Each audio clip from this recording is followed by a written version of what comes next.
Hello नमस्कार दोस्तों, स्वागत है आप सभी का स्टडी संग्राम के यूट्यूब चैनल पर। यूपी ट्रिपल पेट 2023 रिलेटेड प्रैक्टिस सेट 1 होगा, जिसमें जीके, जीएस, रीजनिंग और हिंदी के इंपॉर्टेंट क्वेश्चन होंगे जो कि आपके पैटर्न पर आधारित होंगे। इसमें कुछ प्रीवियस ईयर क्वेश्चन भी सम्मिलित किए गए हैं जो कि आपके एग्जाम में आ चुके हैं। संविधान सभा में उद्देश्य प्रस्ताव किसके द्वारा प्रस्तुत किया गया? यूपी ट्रिपल पेट में एक जो क्वेश्चन आ भी चुका है, महात्मा गांधी, जवाहरलाल नेहरू, भीमराव अम्बेडकर या रविन्द्रनाथ टैगोर। तो उद्देश्य प्रस्ताव की बात करते हैं तो किसने पेश किया था? तो पंडित जवाहरलाल नेहरू ने पेश किया था। कब किया था? तो 13 दिसंबर 1946 को पेश करते हैं। 13 दिसंबर 1946 को क्या करते हैं? पेश करते हैं। यही उद्देश्य प्रस्ताव ही क्या कहलाता है? आगे प्रस्तावना कहलाता है।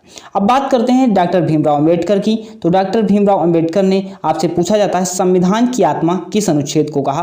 तो अनुच्छेद 32 को क्या कहते हैं? संविधान की आत्मा कहते हैं। महात्मा गांधी की बात करते हैं। महात्मा गांधी का जन्म कब होता है? 2 अक्टूबर को होता है। 2 अक्टूबर को हम क्या मनाते हैं? अहिंसा दिवस के नाम से मनाते हैं। ये 3 क्वेश्चन तीनों एग्जाम में क्वेश्चन पूछे जा चुके हैं। नेक्स्ट क्वेश्चन देखिएगा, यक्षगान किस राज्य का प्रमुख नृत्य है? असम का है, कर्नाटक का है या केरल का या गुजरात का? तो यक्षगान कहाँ का नृत्य हो जाता है? कर्नाटक का नृत्य हो जाता है। असम से क्या कोई क्वेश्चन पूछा जाता है? तो असम से पूछा जाएगा बिहू नृत्य कहाँ का है? तो असम का हो जाता है। बिहू कहाँ का हो जाएगा? असम का हो जाएगा। और यहाँ से प्रश्न क्या पूछा जाएगा? कथकली अगर पूछा जाए सर कथकली नृत्य कहाँ का है? तो कथकली आपका केरल का हो जाएगा। कथकली कहाँ का होगा? सर केरल का हो जाता है। अगर गुजरात से क्वेश्चन पूछा जाएगा तो गरबा नृत्य कहाँ का हो जाएगा? गुजरात का नृत्य हो जाता है। नेक्स्ट क्वेश्चन देखिएगा आपकी स्क्रीन पर, एशिया की सबसे बड़ी खारे पानी की झील कहाँ स्थित है? आंध्र प्रदेश, तेलंगाना, उड़ीसा या मणिपुर? तो अगर बात करते हैं एशिया की सबसे बड़ी खारे पानी की झील, तो कौन सी झील हो जाती है? चिल्का झील हो जाती है। अब यह चिल्का झील है कहाँ पर? तो चिल्का झील आपकी कहाँ पर हो जाती है? उड़ीसा में हो जाती है। ऑप्शन नंबर सी आपका बिल्कुल करेक्ट हो जाएगा। नेक्स्ट क्वेश्चन देखिएगा आपकी स्क्रीन पर है, भारतीय संविधान में कितनी भाषाओं को मान्यता प्राप्त है? अगर बात करते हैं भारतीय संविधान की, तो संविधान की अगर बात करते हैं कितनी भाषाओं को मान्यता प्राप्त है, तो संविधान की 8वीं अनुसूची, आपसे पूछा जाए कि 8वीं अनुसूची किससे संबंधित है? तो संविधान की 8वीं अनुसूची भाषा से संबंधित है। अब 8वीं अनुसूची भाषा संबंधित, तो मूल संविधान में 8वीं अनुसूची में कितनी भाषाएं थी? तो 14 भाषाएं थी। लेकिन वर्तमान में पूछा जाए कितनी भाषाएं हैं, तो 22 भाषाएं हो जाती। कितनी भाषाएं? 22 भाषाएं आपकी हो जाती। तो कितनी भाषाओं को मान्यता प्राप्त है? 22 भाषाएं आपका बिल्कुल ऑप्शन नंबर बी बिल्कुल करेक्ट हो जाता है। नेक्स्ट क्वेश्चन देखिएगा, मौलिक अधिकार से संबंधित है। आपसे प्रश्न पूछा जाएगा कि मौलिक अधिकार के प्रावधान को कहां से लिया गया है? तो मौलिक अधिकार के प्रावधान से आ से अधिकार याद रख सकते हैं, आ से अमेरिका याद सकते हैं। तो मौलिक अधिकार का प्रावधान कहां से लिया गया है? अमेरिका से लिया गया है। अगर पूछा जाए कि मौलिक अधिकार किस भाग में है? भाग 2, भाग 3, भाग 4 या भाग 4 खा में? तो अगर बात करते हैं सर मौलिक अधिकार की, तो भाग 3 में हो जाते हैं मौलिक अधिकार। पूछा जाए अनुच्छेद किस अनुच्छेद में है, तो 12 से 35 तक हो जाते हैं मौलिक अधिकार संबंधित हो जाता है। नेक्स्ट क्वेश्चन आपकी स्क्रीन पर है, देवधर ट्रॉफी किस खेल से संबंधित है? तो देवधर ट्रॉफी का संबंध आपका किससे हो जाएगा? क्रिकेट से हो जाएगा। किससे होगा? क्रिकेट से होगा। और यहां से पूछा जाए दिलीप ट्रॉफी का संबंध किससे हो जाएगा? तो दिलीप ट्रॉफी का भी संबंध आपका किससे होता है? क्रिकेट से होता है। चैनल को नए सब्सक्राइब कर लीजिएगा और नोटिफिकेशन ऑन कर लीजिए ताकि आपको जो भी क्लास दी जाए कंटिन्यू मिलती रहे। भारत का पहला परमाणु रिएक्टर कौन हो? लक्ष्मी है, इंदिरा है या अप्सरा है? तो भारत का पहला परमाणु रिएक्टर की अगर बात करते हैं तो कौन सा हो जाएगा? अप्सरा हो जाता है। ऑप्शन नंबर सी आपका बिल्कुल करेक्ट हो जाता है। नेक्स्ट क्वेश्चन देखिएगा आपकी स्क्रीन पर है, मॉन्ट्रियल प्रोटोकॉल का संबंध किससे है? ओजोन परत के संरक्षण से, पर्यावरण प्रदूषण से, कार्बन उत्सर्जन से, इनमें से कोई नहीं। तो मॉन्ट्रियल प्रोटोकॉल का अगर संबंध पूछा जाए तो किससे हो जाएगा? ओजोन परत के संरक्षण से हो जाता है। ओजोन परत अगर पूछा जाए किस मंडल में पाई जाती हैं, तो ये समताप मंडल में पाई जाती हैं। किस में पाई जाती हैं? समताप मंडल में पाई जाती हैं। अगर पूछा जाए ओजोन दिवस मनाया जाता है, तो ओजोन दिवस कब मनाया जाता है? 16 सितंबर को ओजोन दिवस मनाया जाता है। नेक्स्ट क्वेश्चन देखिएगा आपकी स्क्रीन पर है, एगमार्क का अर्थ क्या होगा? पर्यावरण संरक्षण चिन्ह होगा, मिट्टी निर्मित पात्रों का चिन्ह होगा, खाद्य एवं बीजों का प्रमाणन चिन्ह होगा, खाद्य पदार्थों का प्रमाणन चिन्ह होगा। तो अगर पूछा जाए एगमार्क का संबंध किससे होगा, तो खाद्य पदार्थों को जो है प्रमाणन चिन्ह हो जाएगा। क्या होगा? खाद्य पदार्थों को प्रमाणन चिन्ह हो जाएगा। ऑप्शन नंबर डी आपका बिल्कुल करेक्ट हो जाता है। नेक्स्ट क्वेश्चन देखिएगा आपकी स्क्रीन पर है, संविधान कब अपनाया गया? अगर पूछा जाए अंगीकृत पूछा जाए या अपनाया गया पूछा जाए या लागू पूछा जाए, तो लागू पूछा जाए तो अलग हो जाएगा, अपनाया गया पूछा जाए अलग हो जाएगा। सर अपनाया गया या अंगीकृत होता है तो कब होता है सर? 26 नवंबर 1949 को होता है। अगर लागू की बात करते तो 26 जनवरी 1950 को होता। अपनाया कब गया, अंगीकृत कब हुआ? 26 नवंबर 1949 को होता है। अगर लागू की बात करते हैं सर कब होता है? 26 जनवरी 1950 को होता है। नेक्स्ट क्वेश्चन देखिएगा, आपकी स्क्रीन पर है, बताइएगा सौर ऊर्जा का स्रोत कौन सा है? तो सौर ऊर्जा का स्रोत क्या है? नाभिकीय संलयन है, नाभिकीय विखंडन है, सूर्य का संकुचन है, सूर्य का प्रकाश है। तो सौर ऊर्जा का स्रोत क्या हो जाएगा सर? नाभिकीय संलयन हो जाएगा। नाभिकीय संलयन में होता क्या है सर? हाइड्रोजन जो होता है हीलियम में कन्वर्ट होती है। हाइड्रोजन क्या है? हीलियम में कन्वर्ट होती है, नाभिकीय संलयन की घटना होती है। और यहाँ से पूछा जाए हाइड्रोजन को क्या कहा जाता है? तो भविष्य का ईंधन कहा जाता है। हाइड्रोजन को पूछा जाए तो क्या कहा जाएगा? भविष्य का ईंधन किसे कहा जाएगा? हाइड्रोजन को कहा जाता है। नेक्स्ट क्वेश्चन देखिएगा, आलू किस भाषा का शब्द है? ये हिंदी का क्वेश्चन हो जाता है, पुर्तगाली शब्द है, चीनी शब्द है या अरबी शब्द है? तो अगर बात करते हैं आलू की, तो आलू आपका कौन सा शब्द हो जाएगा? पुर्तगाली शब्द हो जाएगा। ऑप्शन नंबर ए आपका बिल्कुल करेक्ट हो जाता है। नेक्स्ट क्वेश्चन देखिएगा, शुद्ध शब्द को स्त्रीवाचक बनाने के लिए किस प्रत्यय का प्रयोग किया जाता है? प्रत्यय का अर्थ अगर पूछा जाए तो प्रत्यय का अर्थ क्या होता है? शब्दांश होता है। ये भी शब्द के अंश होते हैं जो शब्द के अंत में लगते हैं, शब्द के अंत में लगते हैं। अब पूछा जाए सुत का स्त्रीवाचक बनाएंगे तो क्या हो जाएगा? इसमें आ प्रत्यय आप लगाओगे। क्या लगाओगे? आ प्रत्यय लगाओगे तो आपका सुता हो जाएगा। अगर पूछा जाए आज में कौन सा लगाया जाए प्रत्यय तो की वह स्त्रीवाचक हो जाए तो आज में भी आ लगा देंगे तो अजा हो जाएगा। सुत में आ लगाने से सुता हो जाएगा। तो आपका ऑप्शन नंबर डी बिल्कुल क्लियर हो जाएगा।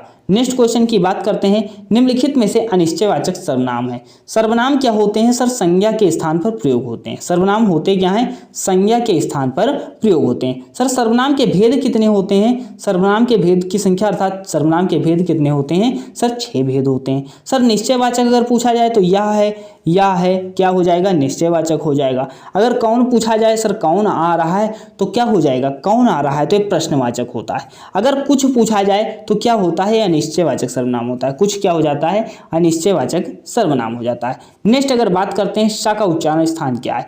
3 सा यहाँ से आपसे पूछे जाएंगे। सर कौन कौन सा पूछा जाएगा? एक दंत सा पूछा जाएगा, एक तालु सा पूछा जाएगा, एक आपका ये मूर्धन्य सा पूछा जाएगा। तो ये आपका कौन होता है सर? ये मूर्धन्य सा हो जाता है। जबकि इस सा की बात करते हैं दंत सा होता है, ये आपका तालव्य सा होता है। ये तीनों सा याद कर लीजिएगा, एग्जाम में एक क्वेश्चन यहाँ से पूछा जाएगा। नेक्स्ट क्वेश्चन देखिएगा, प्रकृति के सुकुमार कवि किसे कहा जाता है? सूर्यकांत त्रिपाठी निराला को, सुमित्रानंदन पंत को, जयशंकर प्रसाद को या कबीरदास को? तो प्रकृति के सुकुमार कवि कौन होते हैं? तो सुमित्रानंदन पंत हो जाते हैं। ऑप्शन नंबर बी आपका बिल्कुल करेक्ट हो जाएगा। नेक्स्ट क्वेश्चन देखिएगा, आपकी स्क्रीन पर है। ये जितने क्वेश्चन आपके सही होते जाएं जरूर बताइएगा कितने सही हुए। अब देखिएगा उज्ज्वल में संधि कौन सी है? संधि पूछा जाए सर संधि का अर्थ क्या होता है? हमने क्लास ले भी रखी इसकी और आपको मिल भी जाएगी, देख सकते हैं। तो संधि का अर्थ क्या होता है? मेल होता है। संधि के भेद या प्रकार कितने होते हैं सर? 3 होते हैं। कौन कौन होता है? स्वर संधि होता है, व्यंजन संधि होता है और विसर्ग संधि होता है। सर उज्ज्वल में कौन सा होगा? तो उज्ज्वल में अगर पूछा जाए तो क्या होगा? व्यंजन संधि होगा। उज्ज्वल में कभी कभी आपसे पूछा जा सकता है कि उत उपसर्ग किस में लगा होता है? तो उज्ज्वल में लगा है। उज्ज्वल में व्यंजन संधि होता है। उज्ज्वल शब्द का शुद्ध शब्द पूछा जा सकता है कि कौन सा शुद्ध है? तो दोनों जा आधे जिसमें होते हैं वह उज्ज्वल होता है। कहीं कहीं उज्ज्वल आपको ऐसे लिखा मिल जाएगा, वह गलत हो जाएगा। तो उज्ज्वल कौन सा सही होगा सर? ये वाला सही हो जाएगा। तो ऑप्शन नंबर सी आपका बिल्कुल करेक्ट हो जाता है। नेक्स्ट क्वेश्चन बात करते हैं सर चक्रधर क्या है? चक्रधर कौन सा शब्द है? अगर पूछा जाए रूढ़ शब्द होगा, यौगिक शब्द होगा।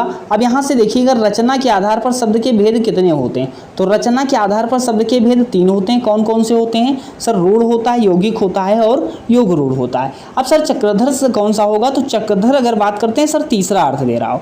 जब तीसरा अर्थ दे रहा हो तो वह क्या होता है सर? योग रूढ़ शब्द हो जाते हैं। अगर रूढ़ शब्द की बात करते हैं तो एक ही अर्थ देता है, जैसे पशु है तो पशु क्या है? एक ही अर्थ दे रहा है तो पशु कौन सा शब्द हो जाता है? रूढ़ शब्द हो जाता है। अगर पूछें कमल तो कमल एक ही अर्थ दे रहा है, ये क्या होता है? रूढ़ शब्द होता है। अगर पूछा जाए यौगिक शब्द क्या होते हैं? जैसे विद्यालय, तो विद्यालय आपका क्या हो जाता है? यौगिक शब्द हो जाता है। योग रूढ़ क्या होता है? तीसरा अर्थ देते हैं, अर्थात बहुब्रीहि समास जितने होते हैं वह क्या होते हैं? योग रूढ़ शब्द होते हैं। नेक्स्ट क्वेश्चन देखिएगा, संधि। महोत्सव में संधि कौन सी है? हमने बता भी रखा है, ट्रिक के माध्यम से भी बता रखा है। महाधन उत्सव क्या होगा? महाधन उत्सव शब्द हो जाएगा। तो महोत्सव में संधि कौन सी होगी? तो महोत्सव में कौन सी संधि होती है? गुण स्वर संधि आपकी हो जाती है। नेक्स्ट क्वेश्चन देखिएगा, आपकी स्क्रीन पर है, प्रसारण का विलोम क्या होगा? विलोम की बात करते हैं सर, विलोम का अर्थ क्या होता है? सर उल्टा हो जाता है। जैसे उल्टा का मतलब क्या? दिन का रात हो जाता है। अब प्रसारण का विलोम क्या हो जाएगा? तो प्रसारण का आकुंचन होगा। ऑप्शन नंबर सी बिल्कुल करेक्ट हो जाता है। नेक्स्ट क्वेश्चन देखिएगा, रीजनिंग का क्वेश्चन है, निम्नलिखित में से कौन सा अलग है? भिन्न आपको बताना है। सर पनीर है, मक्खन है, दही है। देखिएगा अब इसमें काफ़ी भिन्न बताना है, आप कैसे बताएंगे? तो यहाँ पर देखिएगा, दूध से बने हुए ये सभी उत्पाद क्या हैं? ये सब दूध से बने हैं, जबकि दूध आपका यहाँ हो जाएगा, यहाँ पर अलग हो जाएगा। नेक्स्ट क्वेश्चन देखिएगा, आपकी स्क्रीन पर है, यदि आप कतार में दोनों सिरों से गिनने पर, दोनों सिरों पर आप यहाँ पर हैं और दोनों सिरों से गिनने पर आप 12वें आ रहे हैं। अब जब आप दोनों सिरों पे इधर से भी गिन रहे हैं, 12वें आ रहे हैं, इधर से गिन रहे हैं, अर्थात एक व्यक्ति 2 बार काउंट हो रहा है, तो यहाँ पर संख्या कितनी होगी? सर 2 से मल्टीप्लाई कर दो। जब एक व्यक्ति 2 बार काउंट हो रहा है तो 1 माइनस कर दो। सर कितनी संख्या हो जाएगी? 23 हो जाएगी। कितनी संख्या हो जाएगी? 23 हो जाएगी। जब एक व्यक्ति दोनों तरफ से काउंट हो रहा हो तो उसको मल्टीप्लाई करके 2 से 1 माइनस कर दो, क्लियर हो जाएगा। ठीक है, अब ऐसे आपको ऐसा आपका ही उदाहरण लेते हैं कि आप दोनों तरफ से मान लीजिए 10वें नंबर पे आ रहे हो, तो संख्या कितनी है? वो पंक्ति में तो 10 से मल्टीप्लाई कर दो, 2 से 1 माइनस कर दो, 20 से 1 हो जाएगा, 19 हो जाएंगे। नेक्स्ट क्वेश्चन देखिएगा, निम्नलिखित में से विषम को चुनिए। इस विषम को कैसे प्रश्न को करोगे? सर 7, 2, 5, 4, 5।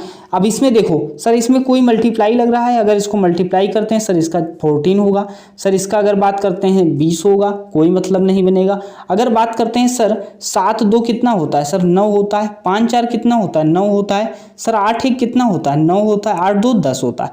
देखो अलग कौन सा लग रहा है? सर यही लग रहा है। तो इसमें कोई भी नियम लगा करके आप विषम को चुन सकते हो। तो देखो यहाँ पर जोड़ने पर, ऐड करने पर 3 एक समान आ रहे हैं, जबकि चौथा अलग हो जाता है। नेक्स्ट क्वेश्चन देखिएगा, ब्लड रिलेशन का प्रश्न है कि शर्मा जी ने कहा ये लड़की जो है, शर्मा जी ने कहा ये लड़की जो है मेरी माँ की। तो शर्मा जी जो हैं, शर्मा जी की माँ के पोते की पत्नी है। तो शर्मा जी के माँ की पोता कौन होगा? शर्मा जी का लड़का होगा। तो शर्मा जी के लड़के की पत्नी शर्मा जी की कौन होगी? तो शर्मा जी के जो है पोते की पत्नी कौन होगी? तो पोते की पत्नी अर्थात उनके लड़के की पत्नी। तो शर्मा जी उसके कौन होंगे? तो शर्मा जी उसके कौन हो जाएंगे? ससुर हो जाएंगे। शर्मा जी कौन हो जाएंगे? शर्मा जी के लड़के की पत्नी जो ये है, ये कौन हो जाएगी?